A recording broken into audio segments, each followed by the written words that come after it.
Assalamualaikum warahmatullahi taala wabarakatuh. Balik lagi di channel Iqra Edu. Nah, dalam kesempatan kali ini kita akan belajar bareng lagi membahas materi pembelajaran pendidikan Pancasila kelas 11 bab 2 tentang demokrasi berdasarkan Undang-Undang Dasar Negara Republik Indonesia tahun 1945. Ini adalah salah satu materi kurikulum merdeka ya, kelas 11 SMA, MA, SMK sederajat. Nah, adapun sub pembahasannya itu adalah bagian A terkait periodisasi pemberlakuan Undang-Undang Dasar di Indonesia. Nah, seperti biasa, sebelum kita lanjut kepada pembahasan, mari subscribe terlebih dahulu, like, komen, dan boleh share kepada rekan-rekannya supaya kita semua bisa mendebar manfaat yang lebih banyak lagi. Nah, adapun tujuan pembelajaran di bab 2 ini kalian diharapkan mampu yang pertama menguraikan periodisasi pemberlakuan Undang-Undang Dasar di Indonesia. Tujuan pembelajaran yang kedua menelaah perubahan Undang-Undang Dasar Negara Republik Indonesia tahun 1945. Dan yang ketiga mengimplementasikan perilaku demokratis berdasarkan Undang-Undang Dasar Negara Republik Indonesia tahun 1945 pada era keterbukaan informasi. Nah, adapun dalam video pembelajaran kali ini tujuan pembelajarannya itu adalah yang pertama, di mana tujuan yang pertama itu adalah menguraikan periodisasi pemberlakuan Undang-Undang Dasar di Indonesia. Adapun untuk tujuan pembelajaran yang kedua dan yang ketiga, insya Allah akan dibuatkan pada video berikutnya. Adapun kata kunci di bab 2 ini kalian harus mampu memahami terkait dengan Undang-Undang Dasar Negara Republik Indonesia tahun 1945. Selain itu ada demokratis, lalu keterbukaan informasi, dan kebebasan berpendapat. Adapun peta konsep, di mana peta konsep di bab 2 ini terkait dengan materi demokrasi berdasarkan Undang-Undang Dasar Negara Republik Indonesia tahun 1945 ini dibagi menjadi 3 sub.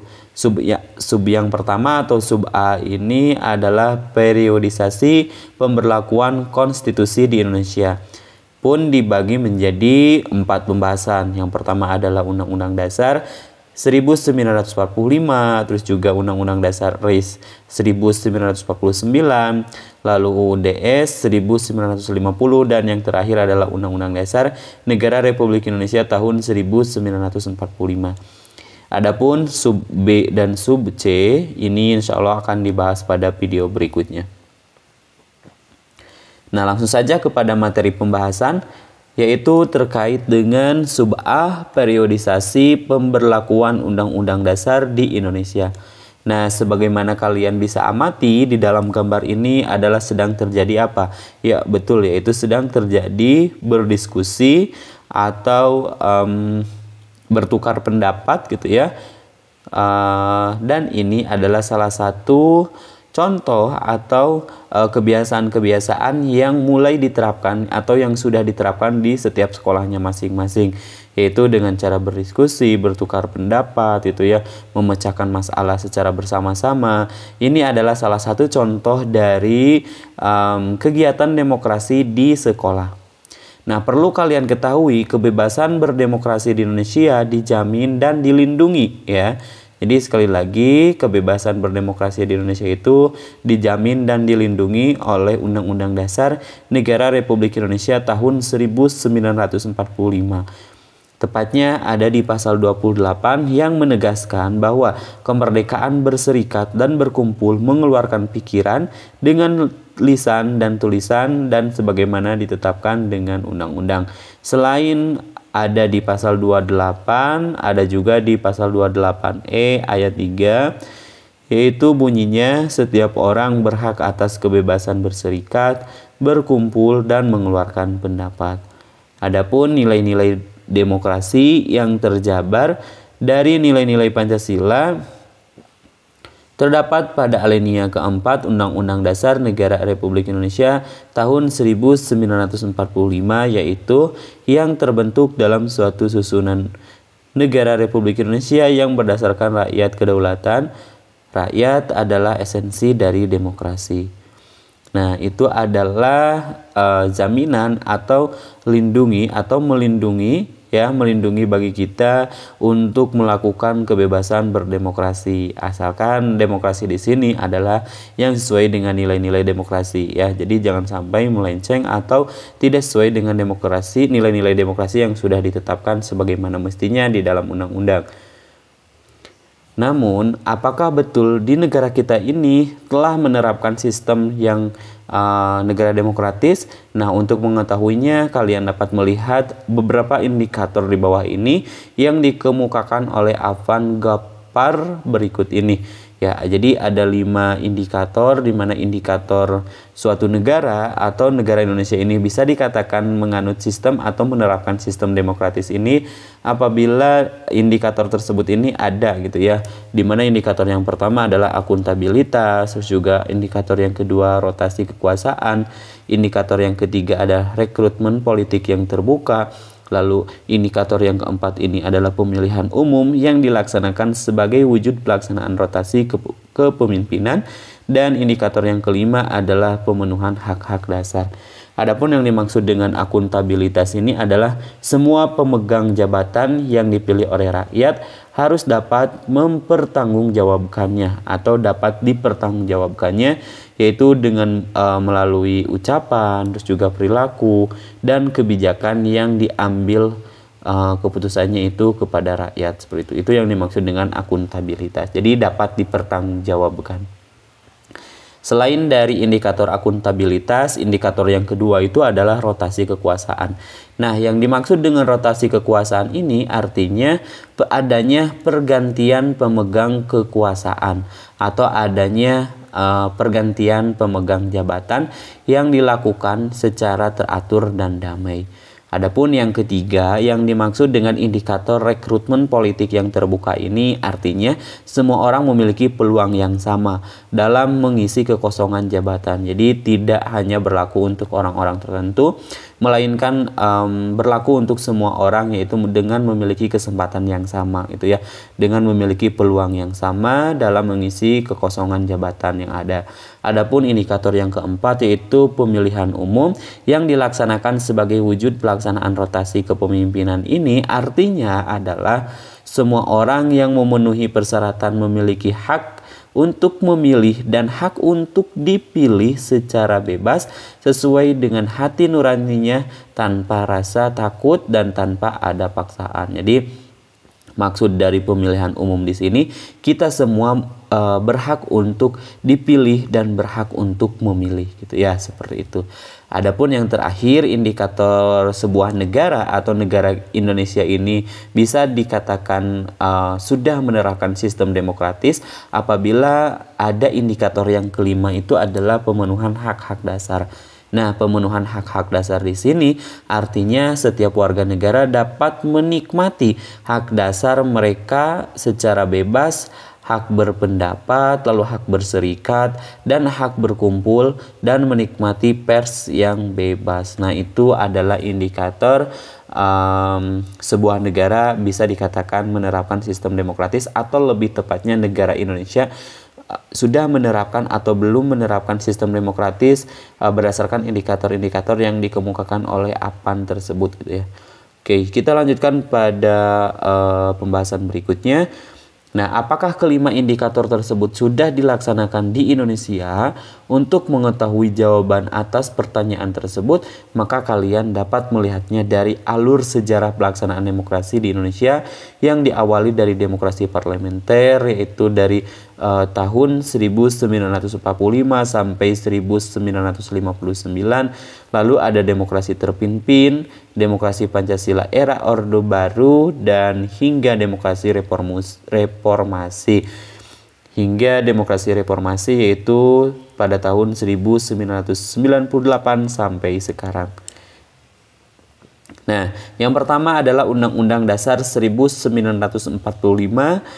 Periode Undang-Undang Dasar ini yaitu berlaku sejak tanggal 18 Agustus 1945 sampai 27 Desember 1949. Nah, pada periode ini belum semua indikator terpenuhi. Mengingat pada saat itu pemerintah sedang memutuskan perhatiannya pada upaya untuk mempertahankan kemerdekaan dan menjaga kedaulatan negara. Jadi pada saat itu sekali lagi gitu ya, semua indikator itu belum terpenuhi. Karena kenapa belum terpenuhi? Karena pada saat itu pemerintah itu lebih memfokuskan atau lebih memusatkan kepada perhatiannya untuk mempertahankan kemerdekaan gitu ya, atau menjaga kedaulatan negara. Pelaksanaan demokrasi pada saat periode itu baru terbatas pada berfungsinya pers yang mendukung revolusi kemerdekaan. Nah, ada beberapa perubahan pada periode berlakunya Undang-Undang Dasar 1945 yang disahkan oleh PPKI hanyalah hal-hal kecil dan bukan masalah yang mendasar. Perubahan-perubahan tersebut meliputi yang pertama, istilah hukum dasar diganti menjadi Undang-Undang Dasar. Yang kedua, kata muqaddimah diganti dengan menjadi pembukaan. Yang ketiga, dalam suatu hukum dasar diubah menjadi dalam suatu undang-undang dasar. Dan yang terakhir adalah diadakannya ketentuan tentang perubahan undang-undang dasar yang sebelumnya itu tidak ada. Yang kedua adalah periode undang-undang RIS, yaitu berlaku sejak tanggal 27 Desember 1949 sampai dengan 17 Agustus 1950. Nah, pada periode berlakunya Undang-Undang RIS, Undang-Undang 1945 tetap berlaku, akan tetapi hanya di negara bagian Republik Indonesia di Yogyakarta dengan Presiden Mr. Asad. Selama konstitusi RIS diberlakukan, banyak aspirasi yang muncul dari negara-negara bagian untuk kembali bersatu dalam Negara Kesatuan Republik Indonesia atau NKRI. Akhirnya pada tanggal 17 Agustus 1950 disepakati kembali ke bentuk negara kesatuan. Konstitusi RIS atau Undang-Undang RIS 1945 terdiri atas yang pertama adalah muqaddimah terdiri dari 4 alinea. Lalu ada batang tubuh terdiri atas 6 bab, 197 pasal, dan ada lampiran. Nah, adapun beberapa ketentuan pokok dalam Undang-Undang RIS 1949 antara lain, yang pertama adalah bentuk negaranya itu adalah serikat, sedangkan bentuk pemerintahnya itu adalah republik. Nah, yang kedua, sistem pemerintahnya itu adalah parlementer, lalu kepala pemerintah itu dijabat oleh Perdana Menteri. Lalu yang ketiga, periodisasi yang ketiga adalah Undang-Undang Dasar Sementara atau UUDS, yaitu berlaku sejak tanggal 17 Agustus 1950 sampai dengan 5 Juli 1959. Nah, tuntutan yang dirasakan atau tuntutan dan desakan rakyat dari beberapa negara bagian semakin menguat untuk segera kembali ke Negara Kesatuan Republik Indonesia. Negara bagian Jawa Timur menjadi negara pertama yang mengusulkan penyerahan tugasnya pemerintahan itu kepada pemerintahan RIS.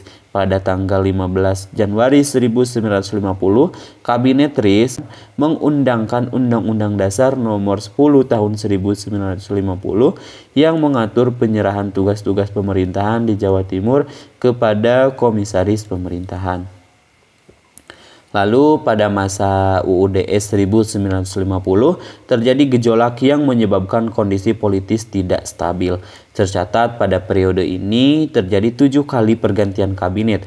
Hal ini mengakibatkan ketidakpuasan pemerintah daerah karena pusat sibuk dengan pergantian kabinet dan tidak memperhatikan daerah. Selain itu pula konstituante sebagai badan yang diberi tugas untuk menyusun undang-undang permanen. Lalu ternyata tidak berhasil gitu ya. Nah, Soekarno pun mengeluarkan dekret presiden pada tanggal 5 Juli 1959 yang berisikan 3 hal, yakni membubarkan badan konstituante, yang kedua menetapkan berlakunya kembali Undang-Undang Dasar 1945 dan tidak berlakunya lagi UUDS 1950 dan pembentukan MPRS dan DPAS. Nah, adapun periodisasi yang keempat atau yang terakhir itu adalah Undang-Undang Dasar Negara Republik Indonesia tahun 1945, yaitu berlaku sejak tanggal 5 Juli 1959 sampai dengan 19 Oktober 1999.